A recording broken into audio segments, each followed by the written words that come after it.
Right guys, welcome back to, I think, part 9 of Project Portsmouth. It's been a little while since I've recorded again. This is something that, it just seems to be quite a recurring theme where I record sort of 3 episodes in a row, and I'm really enjoying myself, and then I sort of just, it's not even a case of losing the passion for it, I just sort of get involved in other games. Like I've been playing a lot of Warzone, started playing some Valorant, and I've not really been playing that much Football Manager recently. So I've had a little bit of a break again, but we're getting back into it. So I'm recording this on Sunday, and it probably will go out on Sunday. We'll have to see how that goes. But so this is what we are looking at. We in the last episode played Rochdale, nice 2-0 win there. So we came back and we played Peterborough, and it was quite interesting because I think in this, did I change the formation in this one? No, I don't think I did. I changed the formation in the game afterwards. I chose to start with this Hackett Fairchild, our 22-year-old player. I think, no, the club signed him this season. Hasn't really played at all. He managed to get a goal. It wasn't anything special, but we did lose the game 2-1. A fairly even game, I guess, but for whatever reason, we just can't create anything, and when we do create, we can't finish our chances. And it was quite funny because that was a very long highlight for that first goal. We had it all on the edge of their box. We couldn't do anything with it. And this is Hackett Fairchild's goal. Nothing special, but went into the back of the net, so it's always good to see. And then that was it. It's just a really poor bit of goalkeeping and defending, and we lost that game at 2-1, which is a shame. Then we played Accrington. This was a good result. It was a pretty poor performance, but it was a good result. The only goal in the game was a penalty that McGeehan took and slotted away. Player of the match went to Seddon. He did really well. And yeah, there you go. There's a penalty that put us 1-0 up to win the game. Then we played Ipswich, and this was massive. Now this is really funny because we changed formation for this game despite it being... Well, I tested the new formation against Accrington, and then we played it against Ipswich and managed to win. However, we were 1-0 down at half-time. And I changed the formation at half-time back to what we normally play, and we managed to get a 2-1 win. So it was quite strange how that worked. We were playing sort of with 2 strikers in the first half. It didn't really work out. So at half-time we took them off. But this is their first goal here. It's pretty poor defending, but it's a good finish in the end. And here, straight after half-time, pretty much from kick-off, Williams with a lovely goal there. Really, really good to see. And Seddon whips in a corner. Marquardt gets his head on it. So it turns out in this particular game our normal formation worked best. As you can see, I think we had 1 shot, 0 on target at half time, so we managed to bring it back in the second half. And then we played Oxford, and this was really frustrating because we got Seddon, who's been one of our best players this season, got himself sent off sort of 2-3 quarters of the way through the game. And it really sort of put us in a bad spot. Now, they scored the opening goal. We managed to equalise, and we were just sort of coming back into the game. We started with that the new formation, which I'll show you in just a second. We went back to the normal one, but Marquardt with another good goal, good for him to get on the score sheet again. But it's so disappointing when you get a red card because you have to then change the formation again. We had to go to a 4-3-2. It's not ideal. So in terms of tactics, this is what we're looking at. This is our normal tactic, this is what we've been sort of using. The only difference is I've changed to full-backs rather than wing-backs. I think it just, I don't know, it seems to leave us too exposed. So we've done that. Nothing's really changed apart from we've taken off this final third section. And I think as a rule we put our defensive line in a higher engagement line. Just slightly higher than normal, just to see how that goes. So this is the other formation we've been using. The only problem is we don't really have any good strikers, and Harrison's been injured, but he is coming back to fitness now. So we've been playing sort of Marquardt on the left, because I looked at him, and why is he not scoring? He prefers to be in the left of a 2-man pairing. He doesn't like playing as a lone striker. Now when you put in Harrison, because I don't really know much, but I haven't checked Harrison's yet, because he's been injured, but he prefers to be central in a 3-man pairing. Okay. And the other option we had, who's actually injured at the moment, is Pittman. And what does he prefer? He prefers being central, okay, in a 3-man pairing. Interesting. So yeah, Seddon's obviously suspended for this game because he got a red card in the last game. There are a couple of really interesting things, well, quite interesting things I want to show you. We had our youth intake somewhere around here after the game. Portsmouth announced youth intake, where is it? Okay. We had one player who looks like he could be a right good player here. I haven't checked his... Wow. Okay. This guy looks really good for an attacking midfielder. His physicals are absolutely woeful. But he is only 16, so that could go up quite well. He's got some nice technicals there. A couple of nice mentals. He could be really good. Obviously, he's 16. There's plenty of time for him to grow. Hopefully, he'll be one of those players that in a couple of years will be starting to break into the first team. Apart from Evans, we don't really have anyone else who can play there. So it is a bit of weakness in our squad. The other thing that was quite interesting, we got a list of players who their contracts were expiring. So I decided to get them all on loan. And we got one here that I thought was quite interesting. We took him on loan. Looks like he could be an okay winger. Pace isn't amazing, but it's not bad. Good crossing though. We'll take him in on trial and see maybe if we can get him for free for next season. But we'll see. We'll see how the trials go. They've still got sort of a few more days left on their trials. So, well, sorry, a week left on their trials, should I say. So, where does that leave us in the table after them games? We are third. Level on points with Doncaster, but Wickham have sort of been flirting with 5th and 6th place for a while, and they've just managed to overtake us after them games in hand they had. So they have managed to leapfrog us. They've got a game in hand and 2 points on us, so we're really struggling. Like I said, we've got 44 games in a season, so we are running out of games now to try and overtake them, and we're not playing them again. So there's not much we can really do about that. Earlier in the season we drew to them 0-0, and then before that we won. So we've done the best we could against them. That's all that matters. So this is the big one. This is the Bristol Rovers. This is the team that really... I mean, they're going to win the league, aren't they? Let's be honest. They're not going to be able to be caught now. So we just need to make sure we got our best team. Now, we've had a couple of players on international duty, so McGillivray can come back in. Bass came in for one game. Got man of the match, no? Can't... Well, not man... was it man of the match? No, it wasn't man of the match, but he got in the team of the week, I think. So yeah, it's nice for him to do that. Change back to a goalkeeper. Curtis still injured. McCrory is back from international duty, so we'll put Naylor back on the bench for Morris. And then right, so in the last game, Watmore and Burgess were terrible, both of them. Watmore twice gave the ball away, and luckily we didn't concede, but twice. But he has been our better defender, and I think that Downing's been pretty good, and Raggett can come back in. Yeah, I'm going to do that, because Burgess, every time I play him, he's been letting me down. So he's going to drop to the bench. Curtis obviously is not back in yet, but he shouldn't be far off. So yeah, we should probably put another striker on the bench, maybe Pittman, but he's not ready to play, is he? No. We're going to put him on just in case. So off comes May.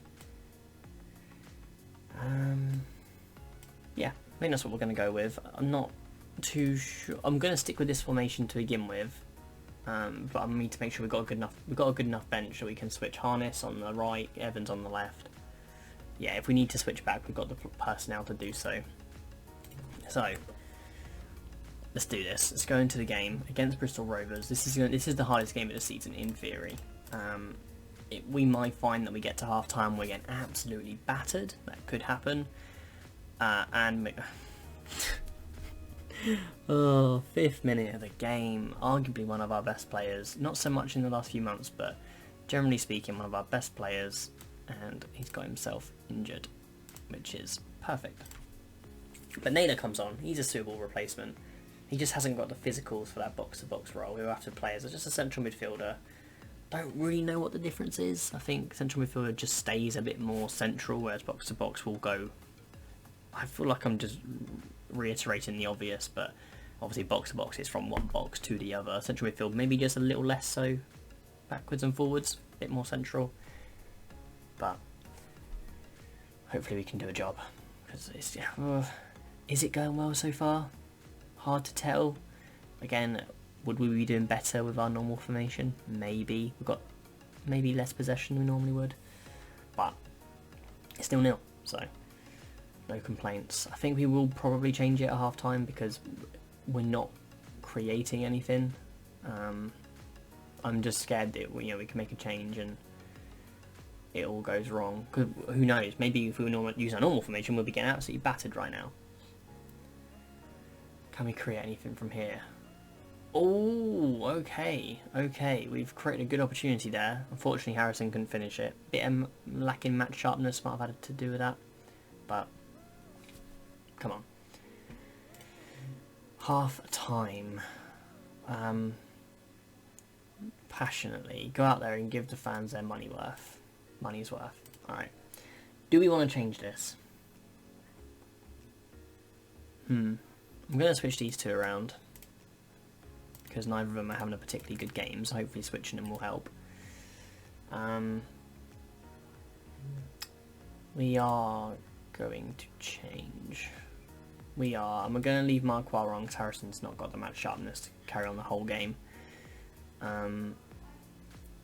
We will take off... Yeah, we'll put on a harness on that right hand side.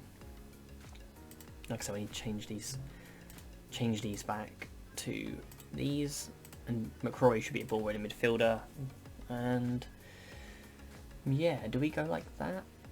Pittman? No, we don't really need Pittman. I think we're happy with that. Just make sure these are okay. Yeah, we're going to go like that. Hopefully we don't get absolutely battered now we change our formation. Hopefully it's a stroke of genius. That was a bit close to goal, wasn't it? Oh, Downing, what are you doing? Downing, I brought you in because our defenders are making mistakes and you have to go and make another mistake like that.